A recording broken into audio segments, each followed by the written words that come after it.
Good morning, students. In our previous lecture, we discussed that there are two widely used techniques for screening of neurological problems. One is neurophysiological technique and other is neuropsychological technique. Neurophysiological technique make use of X-rays, CT scan, etc.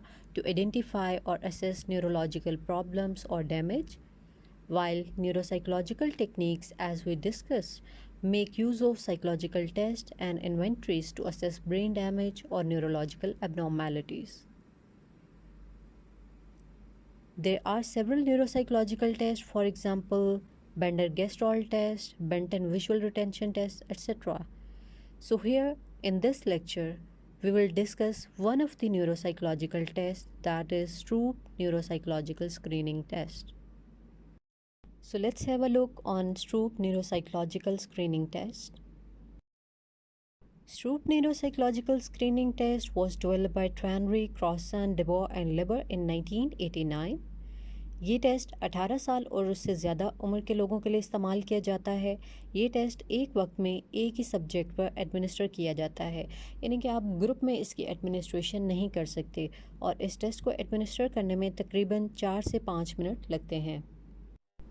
इस test का format paper pencil based है, जिसमें subject के responses को scoring sheet पर note किया जाता है और इसकी स्कोरिंग मैनुअल होती है, यानी आप हैंड स्कोरिंग करते हैं।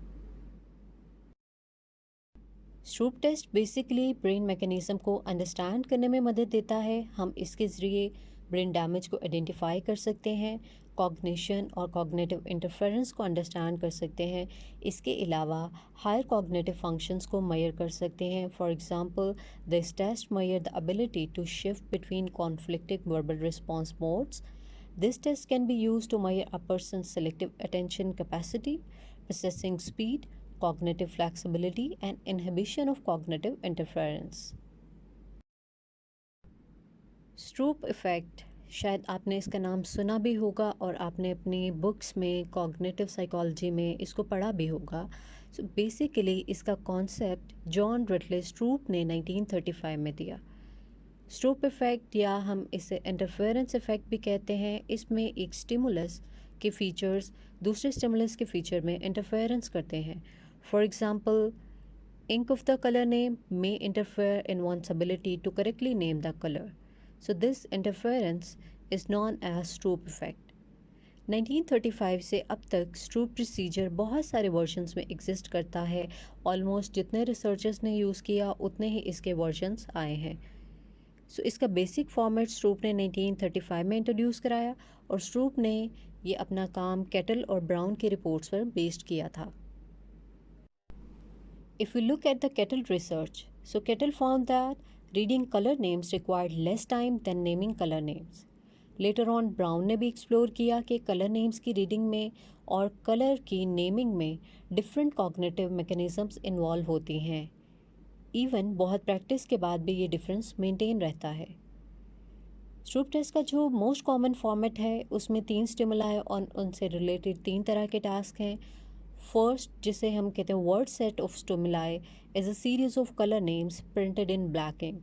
मसलन रेड, ब्लू, ग्रीन और पर्पल कलर्स को ब्लैक इंक में प्रिंट किया गया है। Second one is colour set, which is a series of red, blue, green and purple ink patches, as you can see here. So third, color word set of stimuli is a series of color name printed in non-matching color.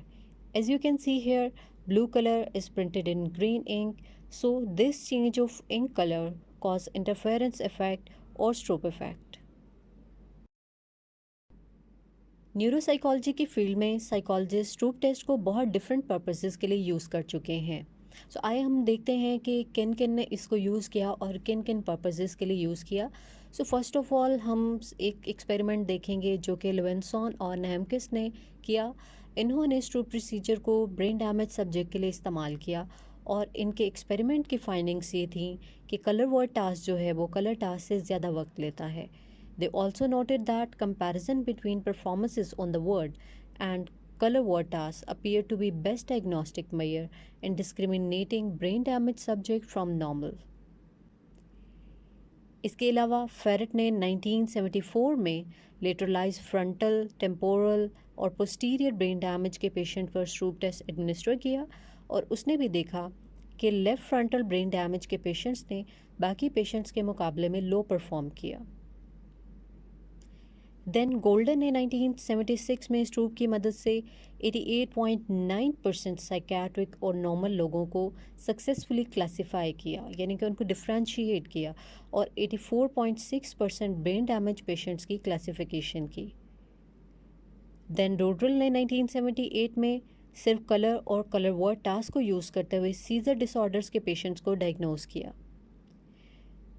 So looking at all these findings, we can say that Stroop procedure is reliable and helpful in diagnosing different psychological problems and cognitive deficit.